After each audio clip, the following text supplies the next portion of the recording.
Period will begin momentarily. They're doing statements by members right now.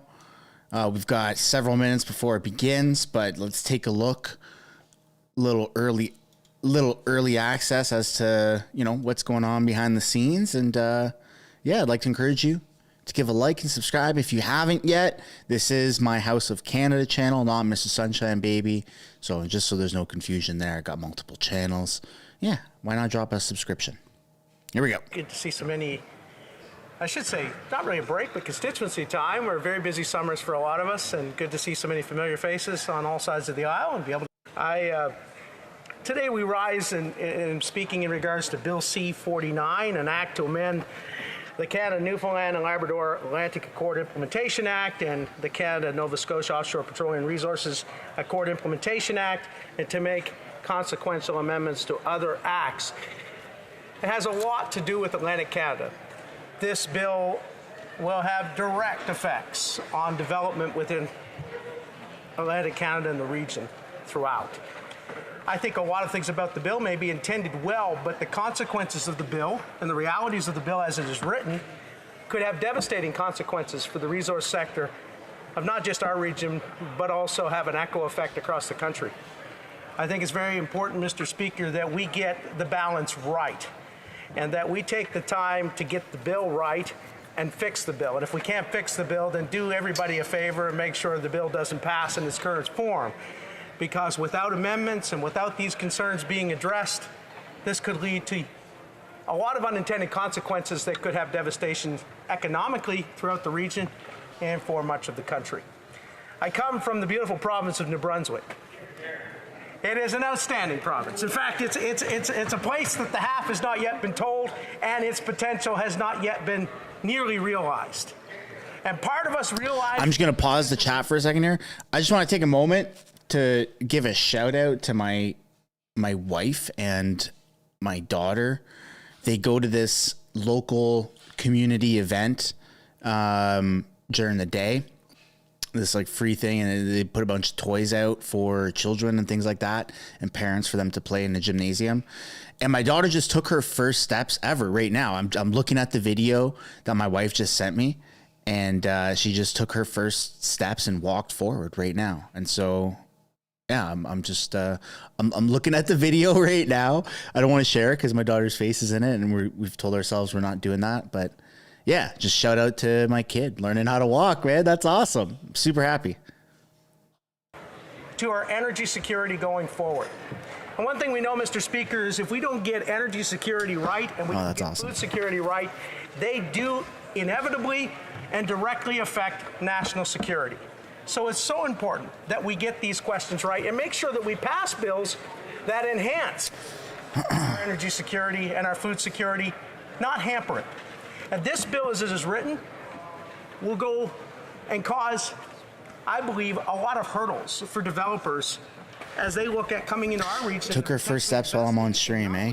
I guess it's fitting. Resource development and extraction, but also existing ones. If we put further hurdles and bureaucratic hurdles and don't correct what's wrong with this bill, we're sending a message to the investors, to those in the resource sectors. Don't come to Atlantic Canada. Thanks, everyone in the chat. Never get through the bureaucratic maze, the regulatory maze, and all the requirements. And at the end of the day, if you do happen to get through all the hurdles, they could shut you down at any time at the whim of any particular minister, because this bill, as written, puts unbelievable power in the hands of a federal minister. I don't believe it works collaboratively enough with the provinces or with the key stakeholders or with those who are going to be directly affected by the decisions that they make. And we've seen this already with the enactment of the marine protected spaces, the marine protected areas, and some of the enforcement around that. What can happen is, at the whim of a particular minister, a certain area of our ocean can be blocked off, and there'll be no more development or fishery. Shame.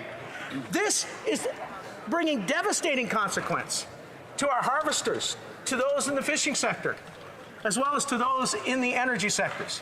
We need to get this right. We need to make sure that we address the concerns that are going to be laid out throughout this debate and fix the bill.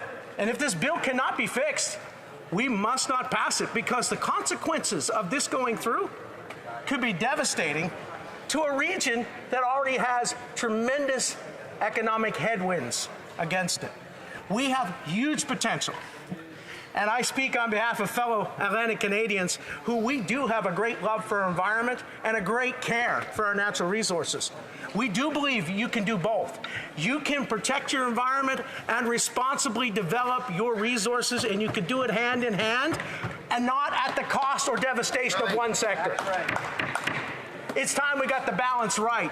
And this bill doesn't get the balance right. And so I challenge, through you, Mr. Speaker, our friends on the other side to go back to the drawing table and fix what's wrong with this bill that's going to bring devastation to the resource sector of this country. Here. When we return, the honourable member will have 14 minutes and approximately 30 seconds to complete his thoughts. Oh, my God. And I'm sure everybody will be waiting with bated breath to hear the remainder of that speech as well. All right. I wonder if Pierre is going to sing New York, New York. Député, l'honorable député de Richmond. The honourable member for Richmond Centre. Thank you, Mr. Speaker. It's good to be back in Ottawa with all my honourable colleagues, and it is always an honour to rise in this chamber on behalf of the people of Richmond Centre. Over the summer, I had meetings with constituents on matters such as affordability, housing, health, public safety, and of course, climate change. And I was pleased to update them on the work our government has done and is doing. Mr. Speaker, through those meetings, I saw inclusivity and genuineness, that we all want to make Richmond a better place in every aspect. I'm proud to serve as a member for Richmond Centre, and I would like to take this opportunity to thank the community, city, provincial partners, and my friend and colleague members for Steveston Richmond East for the continued service and championship for Richmond. But most importantly, I thank my constituents for sharing your inputs and priorities, for your continued trust and support. There's more to be done, and let's continue to work alongside with one another, and together we can build a better community for everyone. Thank you. The honourable member for Portage-Lisgar. Mr. Speaker, Hey, new guy. today to say thank you to the residents of Portage-Lisgar for entrusting me to be their Member of Parliament. It's a distinct honour and privilege to be in this chamber representing my friends and neighbours, and I recognise the responsibility I have to be their voice in Ottawa. The concerns they shared with me at doorsteps, at community meetings, at various events over the past number of months have stuck with me. Today in this House, I reaffirm my commitments to them, including my pledge to oppose the NDP Liberal government's carbon tax. After 8 years of this Prime Minister, life has become unaffordable for so many Canadians. That's right. The Liberal government's carbon tax on the farmer who grows the food and the trucker who ships the food is a tax on all who buy the food. And Yeah. now he wants to quadruple that tax. The Leader of the Opposition will axe the tax, so you pay less and bring home more. Hell yeah. Good job, new guy. Justin W's in the chat for new guy, everybody. It's a privilege to rise, particularly as the only female member of parliament from Nova Scotia, to raise awareness of the distinct health needs of women and advocate for improving access to services. Today, I want to highlight the Orchid Gala, which was organized to support the creation of the Deanne Reeve Pelvic Health Suite at the Dartmouth General. Deanne lost her life to a late diagnosis of cervical cancer, and that suite will focus on gynecology and urology services, reducing wait times and increasing patient comfort. Up to 40% of women will experience pelvic floor dysfunction in their lives, and this expansion will ensure they have a place to turn for care in the Halifax Regional Municipality. Though Hurricane Lee canceled the gala this weekend at the last minute, the organizers worked with United Way to deliver the prepared dinners to people in need in our community and reached their fundraising goal. To Sherry Morgan, Liz Rigney, and to all sponsors, thank you for your advocacy. I am honored to have been included and look forward to what's next. Merci. L'honorable. The honourable member for Manicouagon. After Just a reminder, everyone, in our area. there's over 300 people watching, and we only got like 60 some likes. Let's try and get that number up to 150, 200. Just drop a like down below if you haven't. It's free to do, man. Helps fight climate change, from what I hear. Impassioned work of the Anticosti municipality, of the Magani, of the Innu nation as well, who were generous and visionary. And so our country within a country was recognized on the international scene. A big thank you to those who helped, from Port-Meunier to Montréal, who helped in this acknowledgement. Hélène Boulanger, John Pinault, just to name a few, Madame Meggy Richard, also her predecessor Luc Noël, and Ushima Jean-Charles Pietachot. Thank you to them all. This is an emotional moment because we love the island of Anticosti, its beauty, its history, and its many, many deer. It's a happy day. Our jewel is protected for the world now. The Honourable Member for Vimy. Mr. Speaker, it is with great humility that I rise to pay tribute to a great Canadian and parliamentarian, Monique Bégin, who was a pioneer of this House for many years and who made a significant contribution to improving the lives of all Canadians. She was Executive Secretary of the Royal Commission on the Status of Women, and 5 decades ago now was one of the first 3 women from Quebec to be elected to this House. She was a pioneer in the advancement of women as an academic and teacher who worked to create opportunities for women and always defended our universal healthcare system. She should be an inspiration to all girls, all women, and all Canadians, as well as to other women members like myself who have the privilege of serving their country in this House. Thank you, Mr. Speaker. The Honourable Member for Oxford.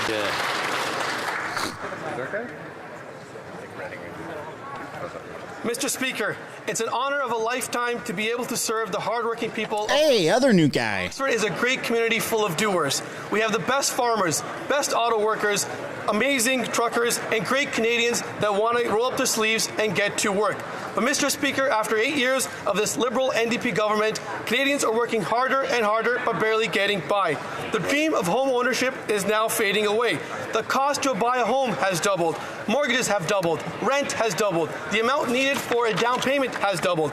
9 out of 10 young Canadians now believe they'll never own a home. That is not the Canadian dream. No, sir. Enough to buy a home, now the Coalition's carbon tax is making families and seniors choose between heating and eating. So who will pay the cost of the Liberal NDP government? That's right, we all will.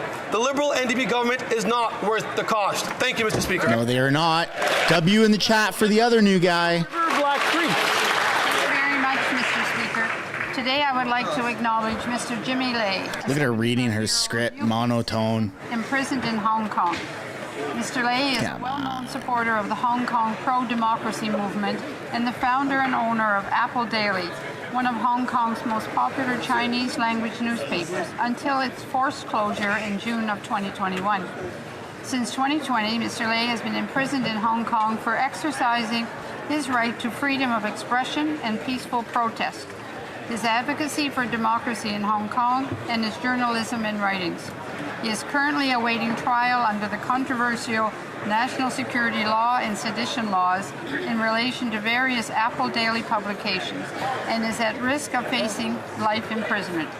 No person should be prosecuted for standing up in defense of universal human rights, freedoms, and democracy. I stand in solidarity with Jimmy Lai and call for his immediate and unconditional release. Thank you, Mr. Speaker. The Honourable Member for Toronto Danforth. Listen up, everyone. I would like to share with you the wisdom of Noden Outen Joseph, a graduate from Kapapa Matru Kwe Wandering Spirit School in my community, who is a national winner of Your Voice is Power competition for his work on coding to make music. He stated about his work that it represents a need for the voices of Black and Indigenous peoples to be listened to by those in in positions of privilege and power. So listen up. About his experience, he said, as I crafted the elements of my song, I learned that in the act of responsibly interweaving Indigenous language into music, the music itself becomes a vehicle for activism and an intrinsic creator of equity. And about his music, he says that it includes a profound power found in diversity, as well as a desire for the destruction of colonial structures and worldviews, destruction that doesn't end in death, but ends in rebirth. Congratulations, Nodin. Thank you for your strong voice and power. The Honourable Member for Calgary Heritage. I proudly rise today, Mr. Speaker, as the newest member of Calgary Heritage. My deepest thanks goes to my family, friends, and volunteers whose shoulders I stand on. Most importantly, my gratitude is with the great people of Calgary, for whom I will never forget the core mission: to serve you, to fight for you, and to restore the promise of Canada for you. The carbon tax is an attack on our way of life. It's an attack on the many Calgarians I met wondering how they're going to put food on the table. The very prosperity they need rests with our energy sector, yet the very tax crushing them comes from right across the aisle. To all the friends back home, I have a message. Hope is on the way. We will axe the tax. We will get our resources and ingenuity to market. We will replace woke nonsense with common sense. And we will restore the promise of Canada by firing this Prime Minister and hiring our Conservative leader to bring it home. Thank you very much. Honourable Member for Oakville North Burlington. Mr. Speaker, I just read your script, little robot. Anything is possible if you try. Dreams are made possible if you try. Terry Fox asked us to carry on when he was unable to. If you dislike the Liberals, you're going to hit that like button, folks. This past Sunday, let's try and get up to 250 likes here. We got a lot. We got half of 1,000 people watching. Champion and gold medalist Tyler McGregor. Let's try and get that number up. In the 43rd annual Terry Fox run. Tyler lost his leg to the same cancer as Terry. Why is she talking about Terry Fox? They took him off the passport. Of survival. He's living proof that Terry Fox-funded research dollars make all the difference. Wow. Thanks to... And they took down Terry Fox statues. The town of Oakville, our top teams, Team Darrell, Team Win, Primal Athletics, Bronte Runners, to our volunteers, sponsors, and everyone who took part and donated to see Oakville raise $150,000 this year. Wow. Thanks to Canadians for continuing Terry's dream of a world without cancer. Shut up, Liberal! You took Terry Fox off the passport. You're not allowed to say Terry Fox's name. You took down his statues. No. Speaker, after 8 years of this. No. Bad. Bad girl. The anti-liberal coalition. Bad Liberal. Impossible for too many Canadians. It's so disrespectful. It's more expensive, and the half solutions proposed by this government won't change a thing. Canadians don't need out-of-touch incentives. Sorry, that pissed me off a little bit. Simply don't care about their everyday concerns and challenges. Canadians want and need a leader who lives in the same world as they do, who is capable of empathy and understanding, Mr. Speaker, their reality. Canadians want a leader who speaks from experience, raised in modest circumstances. Our leader of the Conservative Party of Canada is that leader who has the ability to connect with his world. He rightly said, "It is not important who you know or where you come from. What's important is who you are and where you're going." This is the kind of leadership the country needs. It's a question of common sense, Mr. Speaker. Just a reminder, everyone, the pinned comment and link in the description for some merch if you want a matching hat. After 8 years, if you want to rep some merch, prep for winter, get a hoodie so you can save on home heating. Unsafe. Links are down below. The Liberals have vastly expanded the size of the federal government while driving participation in the entrepreneurial economy to record lows. Wow. This Prime Minister is just not worth the cost. He isn't. But we can put the pieces back together by giving Canadians, newcomers and entrepreneurial-minded Canadians, a foundation for success. Yes, We're going to build a Canada with a competitive tax regime and a labor pool that meets the demands of today's market.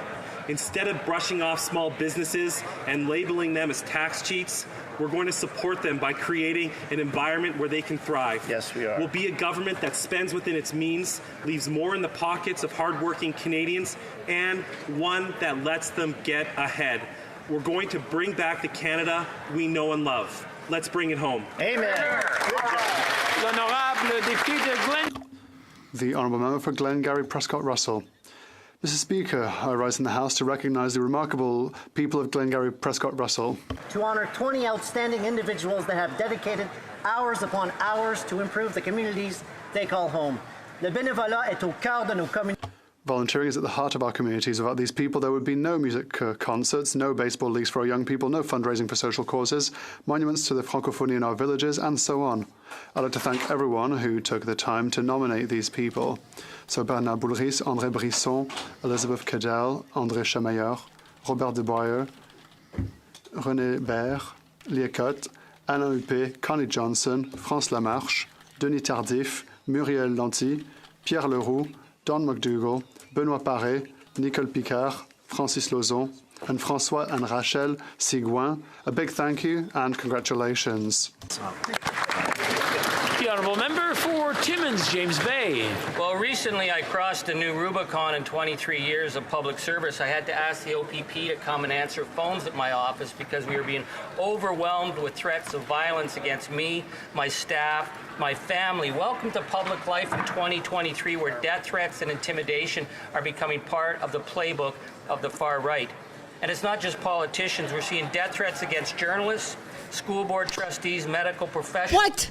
What's bubbling up in the conspiracy swamps of 4chan, Reddit, and X are increasingly crossing. He does not know what 4chan is, by the way. Politics. It represents a serious threat not just to public safety, but the very nature of democracy itself. These extremists make these threats because they can get away with it. It's time to mandate the RCMP to establish a registry of online domestic extremism. They need to have the resources to identify the sources of the threat, to make contact with them, and to keep this guy's insane. In a public registry. Democracy is in a very fragile place, and we need to work together to keep people and our system working and safe. Here, here. On a list of online extremism? Drummond. What? Mr. Speaker. You already have that, dude. Company that owns. It's called you get banned if you say shit that you're not supposed to. It's gone bankrupt. Why does the government just want their fingers in everything? 70 people, including some 30 journalists, are losing their jobs, Mr. Speaker. It's another blow to the battered state of the news industry in Quebec. This man has absolutely no idea what 4chan is or what Reddit is. He had someone from his staff write that, and they thought they were being witty and relatable to the general public. And the link that it's just embarrassing at this point. That local newspapers rather weave in a community, its fundamental role in developing a sense of belonging for a town, a region, a neighbourhood. That's what it's all about too, Mr. Speaker. As well as the diversity of information, the on-the-ground perspective that local news offers. 16 local newspapers are closing their doors, which is appalling for our communities, appalling for journalists, for information, and for democracy. Mr. Speaker, we need to do more to preserve our local media outlets, and it is clear that what is on the table at the moment is not enough. Thank you. Yeah, stop trying to strong-arm Facebook or Meta into giving exclusive deals to media. Most young people feel they'll never own a home. Rent has doubled, the Liberal NDP inflationary deficits are driving up interest rates, and families can't afford their mortgage. Mortgage payments on a typical home are up 151% since this Prime Minister took office. The Prime Minister just said on young people affording a home, quote, that loss of hope and optimism is devastating on people's morale. Of course they're going to grumble at government. Grumble? No wonder young people's morale is down when a National Bank of Canada's report says it now takes 37 years to save for a house in Vancouver. Oh, what? John Manley said the Liberals' deficits press on the inflationary gas pedal, which forces the Bank of Canada to press harder on the brakes with higher interest rates. And who will pay the cost of the Liberal NDP runaway inflation, which spiked at 4% today? We all will. This Prime Minister is just not worth the cost. Who the hell can save for 37 years to buy a house in Vancouver? Lost a true stalwart. Brian O'Neill served 52 years with the National Hockey League, nearly all of those as executive vice president. Hired by Clarence Campbell in 1966, he oversaw the 1967 expansion, supervised the draft, managed scheduling, and was the league's disciplinarian. During his tenure, 6,595 players played in the NHL in a total of 52,092 games. In 1994, he was inducted into the Hockey Hall of Fame in the Builders category. Brian O'Neill's leadership was rooted in his integrity, humanity, and good humor. To quote NHL historian Dave Stubbs, he was as honest as a rink is long and as playful as a game of shinny. Commissioner Gary Bettman has spoken of Brian's elegance, grace, dignity, meticulous attention to detail, and important counsel. To Brian's wife of 68 years, Jean, and children Sean, Darcy, Nancy, Patrick, and Sandy, we offer our condolences.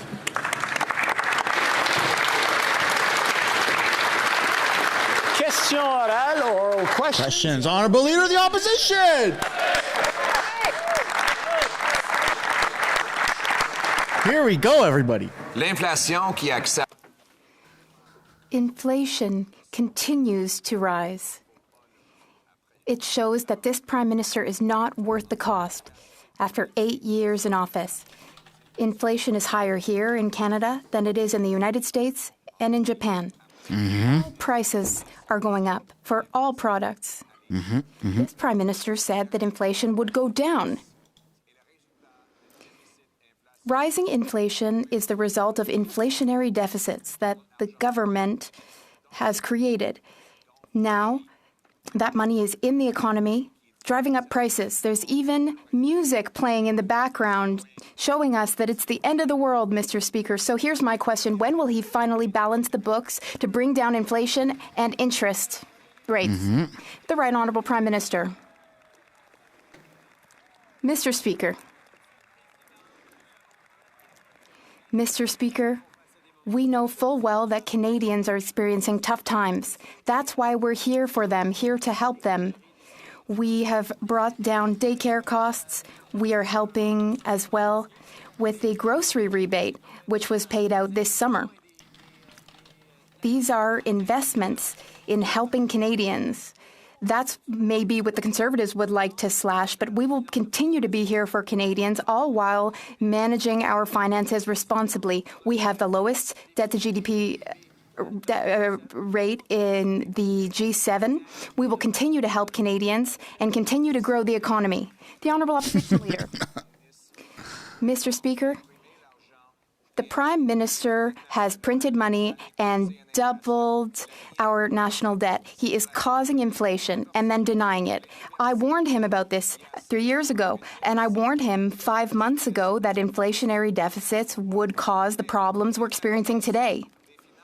Even the Finance Minister said that deficits put oil on the fire of inflation. And then right after that, she added 60 billion of oil to that inflation. So when will they balance the books to bring down inflation? The Honourable Prime Minister. What the Leader of the Opposition seems to be saying is that he wouldn't have paid the grocery rebate to 11 million Canadians. He's saying that he wouldn't have invested in dental care for Canadians living with low and modest incomes. He wouldn't have helped children with dental care, and he wouldn't have cut daycare costs in half. He's saying that he wouldn't have been there for Canadians to help them get through tough times. But us, Mr. Speaker, I don't think that's what he's saying. Canadians, all while managing the deficit and public finances responsibly. We want to bring inflation down, yes? The Honourable Leader of the Opposition. Today's accelerating inflation rate proves that after 8 years, this Prime Minister is just not worth the cost. After he and his ministers pumped their fists in the air and declared victory over inflation, it has now gone up 43%. Oh my God. Categories. It's higher than here in Canada than it is in the United States and Japan. And worse, it may force the Bank of Canada to raise interest rates again, causing Canadian households who are the most indebted in the G7 to go bankrupt. Will he balance the budget to bring down inflation and rates before that nightmare unfolds? The Right Honourable. Jeez. Over the past year, we've demonstrated that we were able to bring down inflation from the highs of 8.1%, while at the same time being there to invest in Canadians. What the Leader of the Opposition is saying is he wouldn't have been there to help 11 million Canadians with the grocery rebate. He wouldn't have been there to help Canadians with dental care for kids whose families can't send them to the dentist. He certainly wouldn't have been there to cut childcare fees in half right across the country on the way to $10 a day. Spend money a little little bit better than Trudeau. That have helped Canadians while maintaining fiscal responsibility and seeing inflation. The Honourable Leader of the Opposition. Doubling the debt on Canadians is not fiscal responsibility, and forcing Canadians to live in tents is not compassion, Mr. Speaker. That is the reality. After 8 years of this Prime Minister, life is miserable, especially for the poorest among us. And his solution is to make everything cost even more. Inflation is now accelerating. He hasn't brought it down. He stacked 4% inflation on top of the previous 8% inflation, which means that Canadians can't eat, heat, or house themselves. Will he reverse his disastrous policy so Canadians can pay their bills? Honourable Prime Minister. Reverse it, buddy. The opposition continues to talk down Canadians and talk down the Canadian economy and say that everything is broken. We're getting to work helping Canadians through this difficult time. We're eliminating GST on construction of new apartment buildings to make sure that people can get rents, and we're encouraging all provinces to do the same. A number of provinces have stepped up, which is going to make it's only for rentals, though. Millions of Canadians. We're also moving forward on extending the repayment deadline for CBL loans to help small businesses, and we're working directly with grocery chains to stabilize food prices. The Honourable Leader of the Opposition.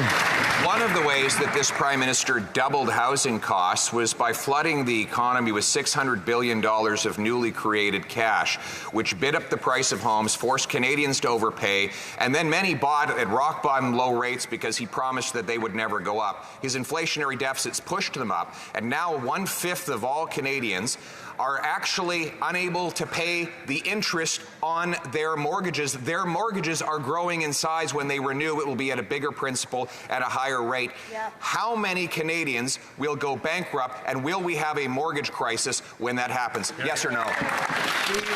Yes, we will.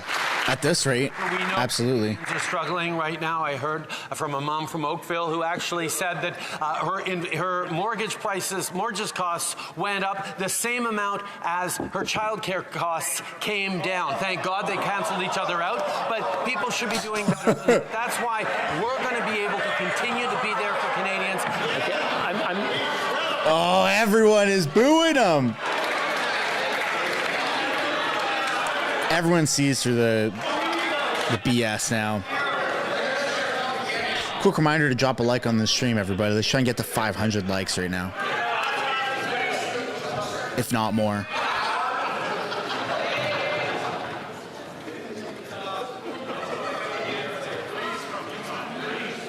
Are we ready to continue? Order. Oh, Anthony Rhoda's on a power trip already. The Right Honourable Prime Minister, please continue. Mr. Speaker, every now and then the Conservatives show their true colors and react over the top, not just with rhetoric, but in attacks on things like childcare that we know they disagree with. We know they don't believe in making childcare more affordable, and every now and then they show it, Mr. Speaker. The Honourable Member for La Prairie. Mr. Speaker, in the middle of the housing crisis, $900 million earmarked for housing in Quebec is being held hostage in Ottawa's coffers. And why? Because this Prime Minister is telling us, if I can't impose conditions, then you won't get any money.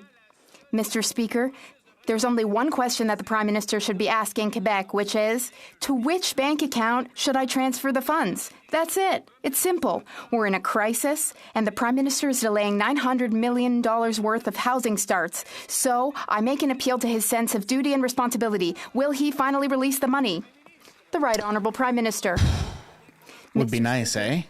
Of course, we know that we all have a responsibility in dealing with the housing crisis. The federal government has a role. The provinces and municipalities also have important roles to play. We have a $400 billion plan to encourage municipalities to accelerate housing starts across the country. And currently, we are working with the government of Quebec in order to ensure that we can get that money to municipalities in the best way, in the most effective way to get housing built across the country. The Honourable Member for La Prairie. Mr. Speaker, it's very hard to understand why this hasn't already been fixed. Because apart from Quebecers who are struggling to find housing, nobody, and I mean nobody, needs good news on housing as much as this Prime Minister does. Everyone would benefit from good news on housing, starting with him. He has $900 million worth of good news in between his hands, and yet he's the one who is delaying things. So, Mr. Speaker, what is he waiting for to get the money out the door and finally give some good news to Quebecers? The Right Honourable Prime Minister. Wonder why he's holding all that money. We look forward to giving the $900 million to municipalities across Quebec, but you know as well as I do, Mr. Speaker, that we need to work with the government of Quebec to ensure that this money is paid out in the right way, in the appropriate way to municipalities. So we are working in good faith, but I can tell you that this $900 million is there for Quebec's municipalities, and we are very excited to send it to them. For Burnaby South. Canadians have been struggling with food prices for almost 2 years now, and here's the classic Liberal response. They asked the CEOs of the big grocery stores to come to Ottawa to nicely ask them to stabilize the prices, not to bring them down, to stabilize them. All the while, they don't want you to know that they met with the grocery lobbyists over 57 times in the past 2 years. They had 57 opportunities to ask the government to lower the prices, but they didn't. So why should Canadians trust this could have, should have Prime Minister now? The Right Honourable Prime Minister. Mr. Speaker, the Minister of Industry convened the heads of the five great grocery chains across this country to talk about how we were going to stabilize grocery prices. Cut the carbon tax, dumbass. Affordable for Canadians. It's pretty simple. To work with them to make sure that it happens in ways that continues to support our hardworking farmers and food producers across the country, and continues to put high-quality, affordable food on Canadians' tables from coast to coast to coast. We've said clearly that we expect to see a concrete plan from those grocery CEOs, and if they don't come forward with strong enough measures, then we will take measures, Mr. Speaker, but we're going to stabilize. The Honourable Member, l'Honorable Député de Burnaby. The Honourable Member for Burnaby South. Shocking allegation that a Canadian citizen was killed on Canadian soil by a foreign government has rocked our country. People fleeing violence and persecution have always thought of Canada as a safe place, but now that sense of safety and security... Oh, Canada's a joke now. ...rocked. People are afraid for their lives. So my question to the Prime Minister... For people that have received credible threats of active credible threats of violence to their lives here in Canada, what is the plan to provide them with protection so they can be safe in Canada? Right Honourable Prime. The government is here for you. Don't worry. Millions of Canadians can trace their roots and origins to different countries in the world, some of which do not hold by the same values and rules that we do. And it's important for everyone to feel safe in Canada. That's why keeping Canadians safe is one of our absolute top priorities, why we continue to work closely with security agencies and partners and allies around the world to ensure that the rule of law is respected and citizens are kept safe. We know there is much more work to do. We will continue to stand strong for the rule of law, continue to keep Canadian. The Honourable Member for Calgary. No one feels safe in Canada. The leader just now asked why we should trust this Prime Minister. Why does he continue to trust this Prime Minister and prop him up over and over again? The Liberal NDP inflation pile drives Canadians further, up to 4% now. This Finance Minister was doing victory laps just 2 months ago, saying that she stopped inflation. It's gone up 43% since then, and after 8 years of this incompetency, they're just not worth the cost anymore. They've doubled the cost of rent and mortgages and how much it takes to save up for a down payment. When will they stop fueling inflation, press the gas on their inflationary spending so Canadians don't lose their homes? The Honourable Deputy Prime Minister. Mr. Speaker. Mr. Speaker. Conservatives have shown their true colours. The leader of the official opposition actually bragged about his comments 3 years ago. That's when he railed against big, fat government programs. You know what? That was the emergency support we provided to Canadian families and to Canadian businesses to get through COVID. Thanks to those programs, we have nearly 1 million more jobs in Canada than before COVID. Our government is proud of supporting Canadians then, and we're proud. The Honourable Member. Oh, she's just the worst. Coming from the minister who 3 years ago said that interest rates would stay super low. Then they piled up so much debt that the interest rates went up, and now Canada is the most at risk in the G7 for a mortgage default crisis. Maybe she should take advice from the former Liberal Finance Minister John Manley that said that their deficits are like pressing the gas while the Bank of Canada is slamming on the brakes with their interest rate hikes. Not seen in the last 3 decades, these interest rate hikes. When will they stop the inflationary spending and balance the budget so interest rates can come down and Canadians don't lose their homes? The Honourable Deputy Prime Minister. Yeah, very good. Let me tell you, Mr. Speaker, who Oh, here we go. Another lecture from her. take advice from. We do not intend to take advice from the party that was going to leave Canadians high and dry when COVID shut down our economy. Instead, we supported Canadians, and that support worked. That kept businesses going. That means we have 1 million jobs more than we had before. And Mr. Speaker, we're going to continue working hard for Canadians. We have removed the GST on purpose-built rental. We're going to get more homes built faster. The Honourable Member for Simcoe North. Speaker, mortgage costs for Canadians are going up because of Liberal and NDP government spending and deficits. That's right. Even the current finance minister said spending and deficits are like pouring fuel on the inflationary fire. And John Manley said it's like pressing on the gas pedal while the Bank of Canada is pressing on the brake with higher interest rates. Canadians are realizing that this Prime Minister's not worth the cost. So He's out of touch, man. Inflationary deficits so that Canadians can keep a roof over their heads. Great. The Honourable Deputy Prime Minister. Mr. Speaker, let me bring some facts into this conversation. Canada's AAA credit rating was reaffirmed last week by DBRS Morningstar with a stable outlook. We have the lowest debt and deficit in the G7. And when it comes to housing, we are rolling up our sleeves and getting the job done. We have lifted the GST on purpose-built rental. Provinces across the country are following us. We're going to get more homes built for more Canadians. The only thing the Conservatives can offer is austerity and cuts. The Honourable Member for Simcoe North. Mr. Speaker, how about a fact? 1 month in 27 months, the interest rate goes below 3%, and this finance minister declares victory. She says that the government's plan to bring inflation down is working, but that's not just what's happening. In fact, it's going up because of rising energy costs. But this government is determined to make energy more expensive by increasing the carbon tax. So here's an idea. Why don't you reduce the carbon tax or reduce other taxes on energy and make it affordable again for Canadians? Yeah. At this rate, man, life just is not affordable. Mr. Speaker. Just a little point of fact, Mr. Speaker. I think my honourable colleague just confused the interest rate with the inflation rate. I guess an easy mistake to make if you're a conservative and you don't really care about facts. Let me tell you, Mr. Speaker, what our government is focused on. We are focused on Canadians. We're focused on fighting for Canadians.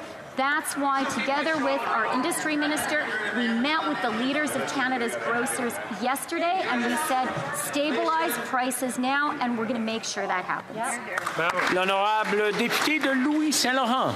Monsieur le Président, Honourable Member for Louis Saint-Laurent. Mr. Speaker, more bad news for Canadians this morning. Inflation in Canada has hit 4%, and that has a direct impact on all Canadian families. But in July, a few weeks ago, the finance minister said, let me tell you, she said Canada's plan to bring inflation down is working. No, it is not working, Mr. Speaker. Not at all. Madam Minister of Finance, it is not working. So the Liberals have been in office for 8 years. Is the Deputy Prime Minister aware that reckless, crazy spending has a direct impact on mortgage payments that Canadians have to pay? The Honourable Deputy Prime Minister. Mr. Speaker, there's one very important thing that I know, something that the Conservative leader admitted just today. Today, he was proud of what he was saying. He was proud of what he was saying at the beginning of the pandemic and at the beginning of the recession. He today is proud to have said that it's not the right decision to support Canadians and to support small and medium enterprises. We're proud of having supported Canadians and businesses. You shut everything down. Canadians. One example of how we're doing that is the Honourable Member for Louis Saint-Laurent.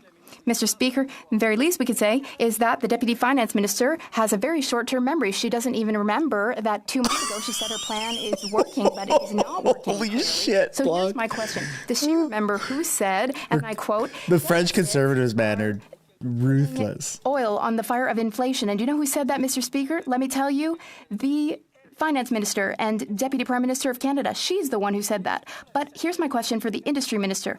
Does he agree with his colleague that more spending means throwing fuel on the fire of inflation? Does he agree with his colleague? The Honourable Deputy Prime Minister. Mr. Speaker, my colleague across the way. She had to say it twice. How the economy works. He can start by giving lessons to his colleagues who don't seem to understand the difference between the policy rate and inflation. We understand full well the importance of fiscal prudence and responsibility, which is why Canada has the lowest deficits of all G7 countries. Let me guess, AAA credit rating? Also why, just last week, our AAA credit rating was reconfirmed. Those are the facts, There you Mr. go. Speaker. Like a broken record. The Honourable Member for Abitibi-Témiscamingue. Mr. Speaker, we are not about to see the impact of yesterday's meeting with CEOs of major grocery chains on our grocery bills. Ottawa has demanded that they produce plans to stabilize prices within 3 weeks. Oh yeah? What will happen if they don't? Well, obviously, Quebecers can't go shop elsewhere. And if major grocers don't lower their prices, Ottawa's threatening to overtax them. Okay, but then who do we think they're going to pass those fees on to? That's a question worth asking, Mr. Speaker. Mr. Speaker, it's all well and good to include major grocers in the discussion, but we need to get everyone around the table. When are we going to see measures that will make a real difference to our bills? The Honourable Innovation Minister. Mr. Speaker, we are fighting to defend Canadians. What occurred yesterday was unprecedented. We called in the 5 heads of Canada's major grocery chains to express the frustration of millions upon millions of Canadians. People are experiencing frustration week after week, and we insisted that they give us tangible, detailed plans to stabilize prices in Canada, Mr. Speaker. That's what Canadians expect from us. That's what they asked. That's what we've done. We're going to deliver, and we're going to continue fighting for Canadians, regardless of what the Bloc Québécois may say. The Honourable Member for Berthier-Masquinongé. Mr. Speaker, when it comes to the price of groceries, farmers and processors are the ones who get the short end of the stick. Yes. They're the ones producing our food. They're being phased out. Nothing's being done in Ottawa to support them in the face of rising basic costs, like labor, for instance. There's nothing being done to help them with inflation and their record levels of debt. There's nothing to combat the ravages of weather events. And then Ottawa's surprised that food prices are rising? Will the government finally commit to supporting our farmers and processors? Because that's going to show up in the price of groceries, Mr. Speaker. The Honourable Minister. Tensions are rising, man. This is getting Mr. Speaker, out of hand a little bit. For his important question. Now, Mr. Speaker, one thing was very clear yesterday during our meeting with major grocers. We need to support our farmers, processors, small and medium enterprises, because they are all important players in our food supply chain. So the government demanded unequivocally that major grocery chains stabilize prices in Canada. Mr. Speaker, we support supply management, we support our farmers, and we will always defend the little guy in our supply chain, Mr. Speaker.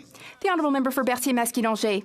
Mr. Speaker, the situation is especially critical, including for Quebec's fruit and vegetable producers. This summer's rains resulted in disastrous harvests.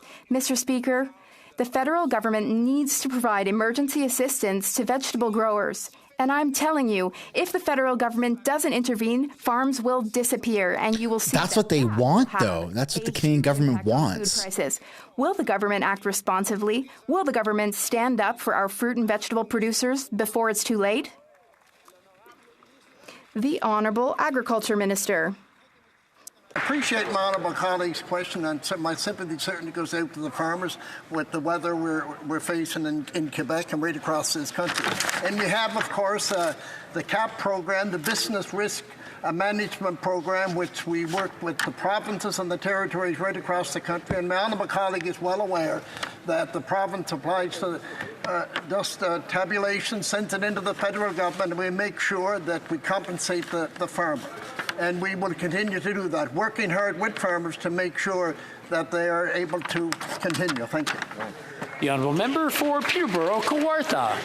Just 2 months ago, the finance minister said, and I quote, "Canada's plan to bring down inflation is working." Well, clearly the Liberals are experiencing inflation differently because it's not going down, it's up again today. After 8 years of this Prime Minister, mortgage payments are up 151% and Canadians are suffering. Holy smokes, He's not man. worth the cost. When will he admit that his inflationary spending is leaving Canadians homeless? The Honourable Minister for Housing. Mr. Speaker, with great respect to my honourable colleague, she would recognize the disastrous consequences that would have befallen Canadian households if we weren't there for them during their time of need. Their argument ultimately boils down to the fact that we should not have provided support to families to keep food on the table, that we should not have provided support to Canadian employers so workers should remain on the payroll. That's what would have caused Canadians to be without homes. But you want to talk about housing plans? The only plans they've got are to raise taxes on the people who build homes, and it's just foolish, Mr. Speaker. We're going to continue to put forward programs that will allow us to build more homes, and we're going to put forward measures to support Canadians during their time of need. The honourable member for Peterborough Kawartha. Mr. Speaker, we've heard repeatedly from this Prime Minister that the cost of living is not a priority and Canadians are feeling the consequences. Here's a few quotes from the Prime Minister. "You'll forgive me if I don't think about monetary policy." Yeah. Or how about, "We took on debt so Canadians wouldn't have to." Yeah, well, now we're taking on that debt. That it is not his debt, it is taxpayers' money. Exactly. And more importantly, when will he start caring about monetary policy so Canadians can afford to live? The Honourable Minister. Yeah. They don't care about us, man.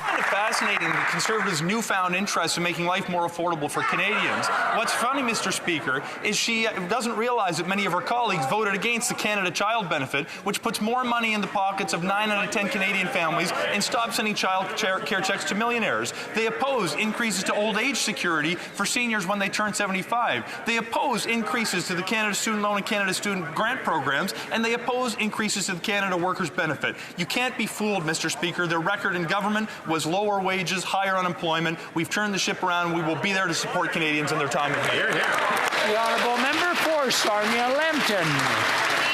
Failed plans. After 8 years of this Prime Minister, finding an affordable place to live is a crisis. Under this It's almost impossible. government and their out-of-control spending, inflation and interest rates are both skyrocketing. Rents have doubled, mortgages have doubled, and people are becoming homeless. Will the Prime Minister stop his inflationary spending so Canadians can keep a roof over their heads? The Honourable Minister for Housing. Mr. Speaker, with great respect, our plan to make sure that Canadians will have a roof over their head is to build more homes. We advanced plans that's going to cut the GST for people who are building homes for Canadians. We are changing the way that cities build homes. We will grow the capacity of the workforce to build those homes. Realistically, when you dig into the housing plan, if you can call it that, which they put forward the other day, they plan to cut funding for home buildings and put GST back on some homes that need to be built. Mr. Speaker, we will be there to build the homes Canadians need, and we will be there to support people during their time of need. I don't think anyone trusts the Liberal government anymore. Member for Northumberland, Peterborough South. Thank you. 2 months ago, the finance minister declared victory over inflation. However, just today, inflation went up again, over 43% since that declaration. Even former Liberal finance ministers, Bill Morneau, John Manley, all agree deficits lead to inflation. And yet, this government keeps piling more and more on the inflationary fire, which is costing more and more Canadians their homes. Does this Prime Minister have any plans to keep his promise to balance the budget so that Canadians can keep their homes? The Honourable Minister of Health. Well, Mr. Speaker, in response to global inflation that is felt in every corner of the planet, what is the Conservative solution? Slash support to the most vulnerable people, as if that's going to help global inflation. You know what? What is their plan on dental care?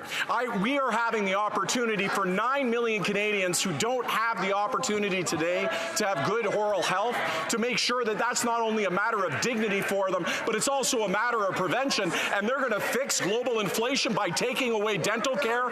No, it's the same old Tory plan. Make the most vulnerable pay and pretend that global problems aren't actually what's at fault. The honourable member for Winnipeg Centre. Where's Marco Mendicino? Mr. Speaker, on Monday, families and advocates took to Parliament Hill to demand this government to search the landfills in Winnipeg. This is a human rights issue. It's a dignity issue. And while the Manitoba Conservative government and this Liberal government sit by, human remains of loved ones remain in a garbage dump. Will this government stop playing jurisdictional games, uphold their international human rights obligations, and provide the much-needed resources to search the landfill? Hear, hear, hear. The Honourable Minister. Thank you, Mr. Speaker, and I'd like to thank my colleague from Winnipeg Centre for this very important question. This is a heart-wrenching issue and is part of our sad reality of missing murdered Indigenous women and girls. I had the opportunity in Ottawa yesterday and in Winnipeg last month to meet with the family members, along with members of the Assembly of Manitoba Chiefs, as well as the Long Plains First Nations Chief. I understand the deep frustration that exists with families and communities, Mr. Speaker. Our approach must be victim-centered, trauma-informed, and Indigenous-led in order to support healing, and we look forward to working with the families to reach that end. Thank you. The honourable member for Nunavut. Meeting with those agencies does not equal action. That's right. Why did we still end up in landfills?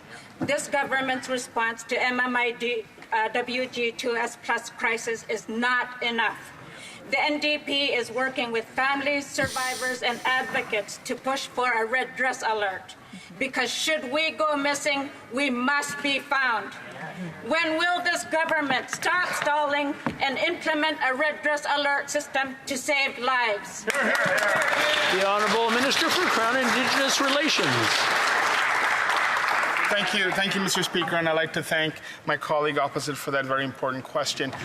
We look forward to working with the opposition as well as all parties in order to implement the red dress alert. We know that it will save lives, and it is something so important.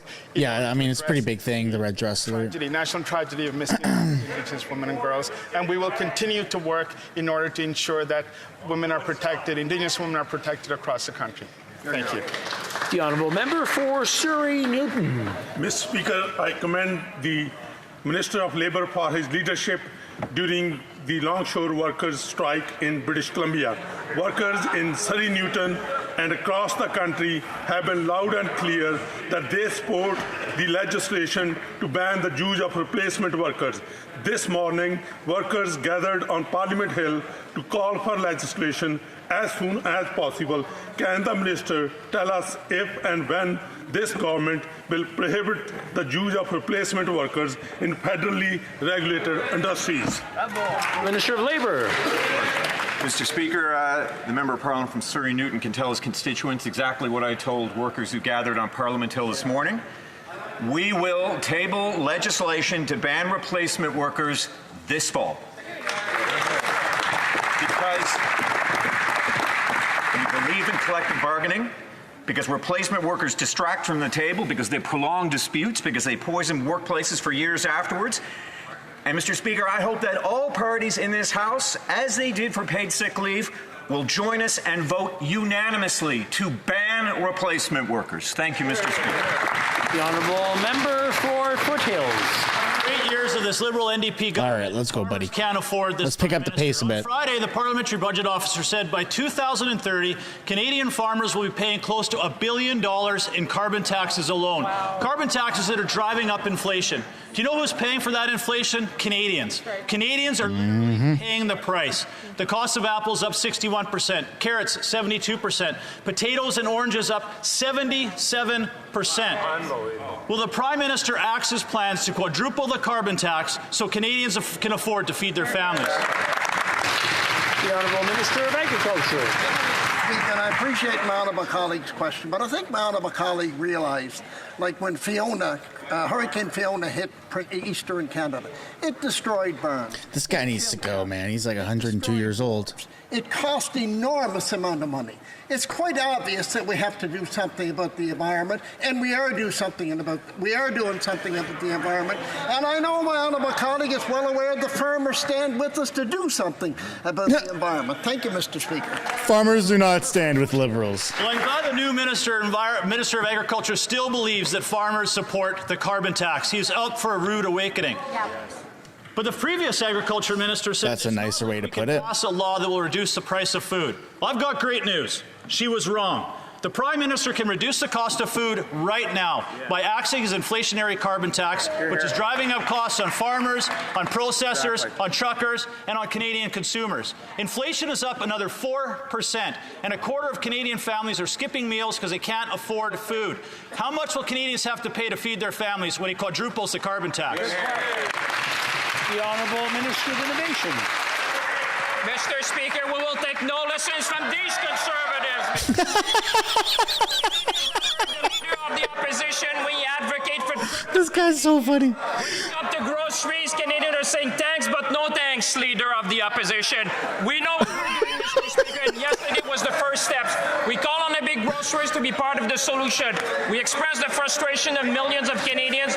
We ask them to come with concrete plans to stabilize prices. On this side of the House and this caucus, we'll fight for Canadian, Mr. This guy reminds me of just a child yelling behind his parents. Honourable member for Mr. Speaker, the Bloc Liberal Coalition to radically increase the carbon tax 2.0 fuels inflation across the country. It's a real scandal. Everything costs more because of the Liberal government and the Bloc's obsession with radically increasing the inflationary carbon tax. Mr. Speaker, will the Prime Minister and his coalition with the Bloc understand common sense and cancel their plan to radically increase their inflationary carbon tax? Yeah. The Honourable Minister. Mr. Speaker, Canadians have had enough of conservative slogans. What Canadians expect from all parliamentarians is that they take concrete action. That is exactly what we've done by holding a meeting for the first time in Canada with all of the grocery CEOs with one message, and all parliamentarians should speak with one voice. We understand the frustration of Canadians. There's a role to play. This guy gives me, do you know who my father is vibes? To fight for Canadians as so funny. Prices. The Honourable Member for Lévis-Lotbinière. Mr. Speaker, this government and its coalition with the Bloc wants to radically increase the cost of living for Canadians. It's expensive to vote Bloc. Your gas taxes will be sky high. Your grocery bills will be sky high. Your rent will be sky high.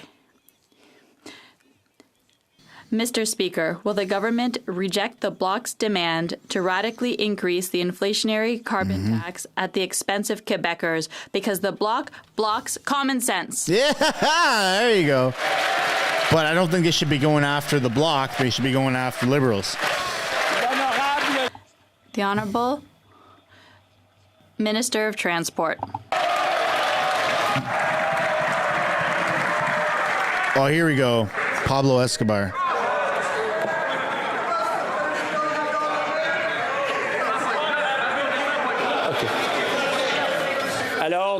Order. Order. I know everybody is very excited to hear the answer. But we've got through some lulls. Started off really powerful, got a little boring. It's picking back up.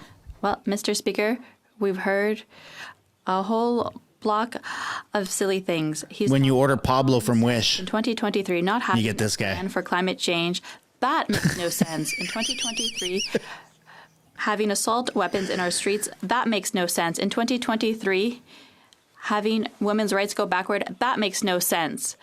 Mr. Speaker, they want us to go backward, but we're going forward. That's DUI guy? Member for Thérèse de Blainville. I gotta look that up. Mr. Speaker, a large union demonstration took place on the Hill today to call for anti-scab legislation now. We've tabled and retabled bills. It is DUI guy. To prevent the use of scabs. But thanks for the tip, chat. Won't budge. And it's the right to free bargaining that's paying the price. Honest workers and their families suffer the consequences. Will the government ban the use of scabs once and for all. The Honourable Minister of Labour. We have absolute confidence in the bargaining process. We are certain that we are on the right path to put forward a bill by the end of the year. We need to find a balance between speed and quality. Freeland knows about speed. Ask her. Something new to protect the bargaining process. Thank you, Mr. Speaker. The Honourable Member for Beauport-Limoilou. Mr. Speaker. Oh, you got a mask in the back. You got a mask in the back. Workers at the Port of Quebec were locked out 1 year. There are workers who have lost their homes. There are couples who have divorced. There are people up to their neck in trouble. It's no longer just a labor dispute. It's a tragedy for dozens, almost 100 families. What's more, the Quebec City longshore workers are fighting a lopsided battle. It's David against Goliath, but this time, David doesn't have his slingshot. Because this supposedly progressive government is 40 years late compared to Quebec. When will it finally understand? The Honourable Minister of Labour. For her question, there are indeed a great number of lessons that were learned over the summer at the BC Longshore. There are indeed a great number of lessons that were learned over the summer at the BC Longshore strike. And indeed, there were lessons that have been learned over the course of labour relations at both ports, both in Montreal and in Vancouver. We will be taking a careful look at both of those situations and the relationships between government, business, and employers to make sure that the collective bargaining process is paramount, but also to make sure that the supply chains of this country are protected. Thank you, Mr. Speaker. The Honourable Member for Lambton, Kent, Middlesex. After 8 years of this government, Canadians are seeing record inflation and they're seeing their grocery prices skyrocket thanks to the carbon tax. Tim Macklem, the Bank of Canada governor, agrees and says, quote, the carbon tax announcements that have it going up increases inflation each year, unquote. The NDP Liberal carbon tax has increased the cost of apples by 61%. And that's just one example. Everything is more expensive. Will the Prime Minister cancel his plans to increase his inflationary carbon tax? Parliamentary Secretary. Since it's the first time that I get to stand in the House on behalf of the Minister of the Environment and Climate You're going to tell someone to F off again, buddy? And condolences to all the families who suffered this year's unprecedented wildfire season. Mr. Speaker, I'd like to read a quote called A Good Idea. Quote, thank you for the question, and I'll read a quote from a well-known conservative. I wholeheartedly support in the production of energy, identifying its negative environmental impacts, and include the costs of mitigation in the price of the product. This idea is using carbon pricing to reduce greenhouse gas emissions. Mr. Speaker, that quote is from Preston Manning, the political mentor of the leader of the official opposition. Honourable Member for Lambton, Kent, Middlesex. Well, Mr. Speaker, it's not rocket science. It's basic math that the NDP Liberal government just doesn't seem to get. If it costs the farmer more to grow the food and costs the trucker more to ship the food, it's going to cost Canadian families more to buy the food. And now, after 8 years of raising taxes on families, farmers, and truckers, they want to quadruple the carbon tax. This Prime Minister is not worth the cost. So when will the Prime Minister cancel his plans to increase his inflationary carbon tax? Parliamentary Secretary to the Minister of Environment. Conservatives just don't seem to get is there's a cost of climate change as well. But I appreciate the opportunity to remind Canadians that the price on pollution is a rebate program. And over the next couple of weeks, the tax-free quarterly payment goes out. That's the first week of October. And my colleague is from Ontario, so for a family of 4, this happens 4 times a year, Mr. Speaker. It's $244 quarterly for families in Ontario. That's not a whole lot of money. The Honourable Member for Bellechasse-Lévis-Chemin-Lévis. Mr. Speaker, the Minister of Finance said she wouldn't add fuel to the fire of inflation. Yet she did. $44 billion in new spending in 2023's budget, forgetting to get back to a balanced budget. The Bloc is now trying to convince Quebecers that the carbon tax doesn't apply to Quebec. But talk to our farmers who receive bills that clearly show carbon tax, Mr. Speaker. I could even table it if they agree. Everybody here understands that setting aside the carbon tax is the thing to do to help our farmers. The Honourable Deputy Prime Minister.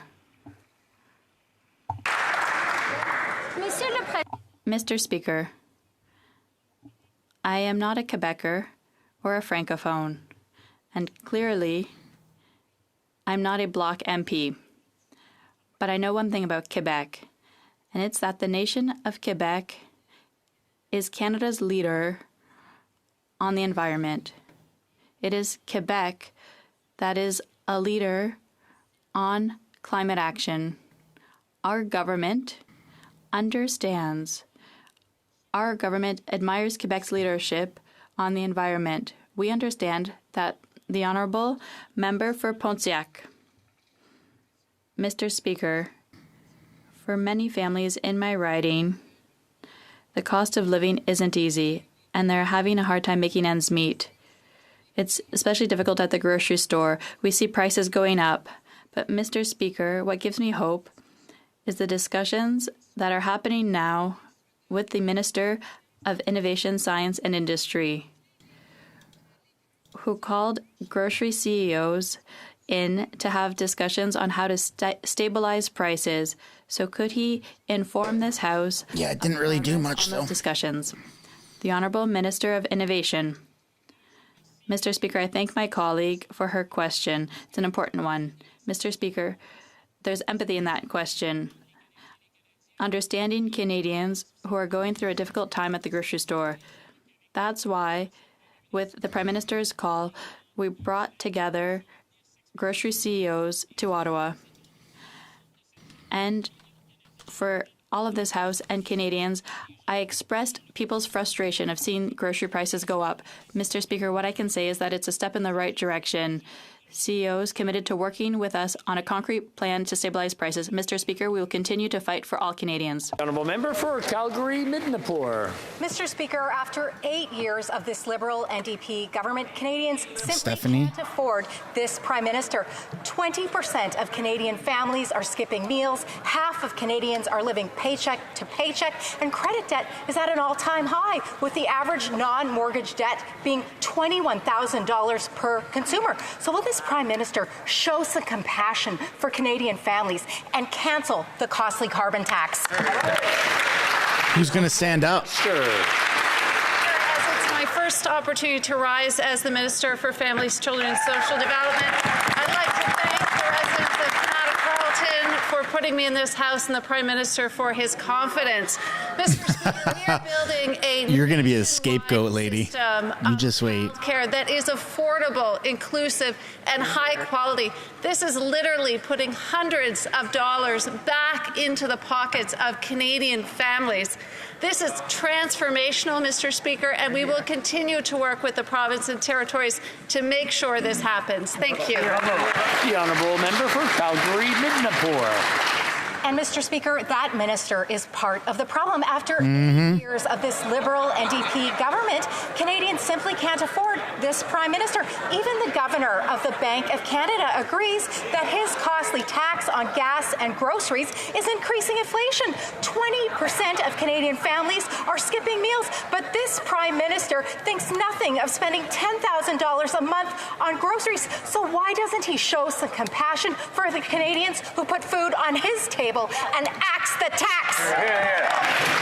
The Honourable Minister of Health. Thank you, Mr. Speaker. And of course, what's not honest about that statement is that, of course, it's not acknowledging the money that is coming back to 8 out of 10 Canadians. But I would also say we're not talking about the costs of a climate that will not bear crops. We're not talking about just take respiratory illnesses. Do you know 15,000 people die a year as a result of respiratory illnesses related to air pollution? Do we know that in the heat dome that occurred in BC, we lost 619 lives? Do we know the cost on our health system and productivity is over $100 billion a year lost as a result of climate change? We need to act. By taxing people, because that's going to fix the weather. Could produce more if he'd stop cutting the legs out from under them. 76% increase in carrots, 76% increase in the cost of potatoes and oranges. There is no doubt the carbon tax is inflationary, but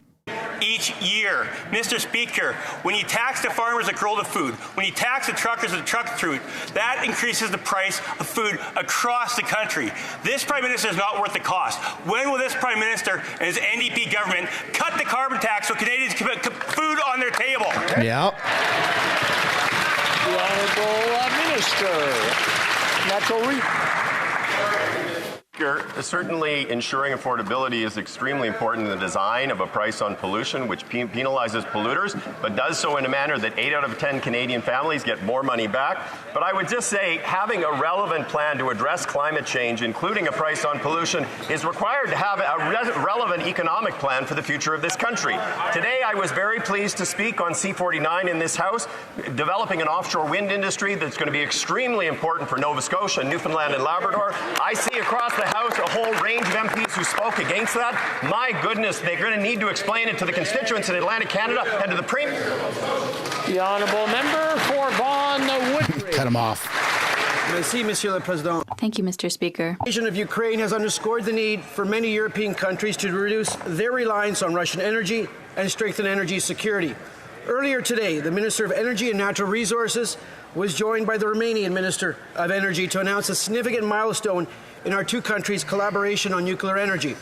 Can the Minister of Energy and Natural Resources update the House on this significant announcement? Thank you, Mr. Speaker. The Honourable Minister for Energy and Natural Resources. Thank you very much, and thank you for the question and all of the hard work with respect to nuclear energy in Ontario. Today, I was extremely pleased to announce that Canada will be making available up to $3 billion in export financing to Romania for 2 new CANDU reactors. Bravo. This will help Romania in its efforts to phase out coal, to reduce European reliance on Russian energy for Romania, for Moldova, and for Ukraine, while supporting sustainable jobs and major economic opportunities across this country. This announcement sends a clear message. Canada is a committed ally in the fight against Russian tyranny and against climate change, and is successfully building a prosperous low-carbon future. There you go. The Honourable Member for Churchill, Coetnert-Askey. Paying the price of a housing, a mental health, and now the climate change crisis. Yet the Liberals think that now is a good time to cut up to $7.6 billion in Indigenous services. We've seen this devastating austerity from Liberals and Conservatives in the past, cuts that will hurt Indigenous peoples, families, and communities. So my question is, which programs are the Liberals targeting? Housing, health, education, Jordan's principle? And why aren't the Liberals going after the billionaires to recoup the money they owe Canadians instead of making cuts on the backs of Indigenous peoples? The Honourable Minister for Indigenous Relations. Well, thank you very much, Mr. Speaker. And listen, in 2015, after a decade of entrenching poverty for First Nations, a newly elected Liberal government got to work on reconciliation. First Nations community services have increased by 156% since then. That's for things like school, Mr. Speaker, water, and health services. I've been clear, and so has this government, programs and services for Indigenous peoples will be protected.